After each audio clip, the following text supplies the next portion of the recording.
بسم الله الرحمن الرحيم. يا أيها الذين آمنوا استعينوا بالصبر والصلاة إن الله مع الصابرين. ولا تقولوا لمن يقتل في سبيل الله أموات بل أحياء ولكن لا تشعرون.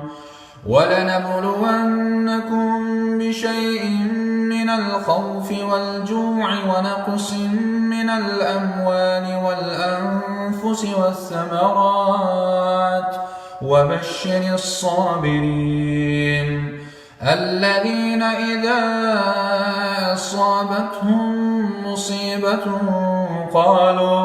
قالوا إنا لله وإنا إليه راجعون. أولئك عليهم صلوات من ربهم ورحمة وأولئك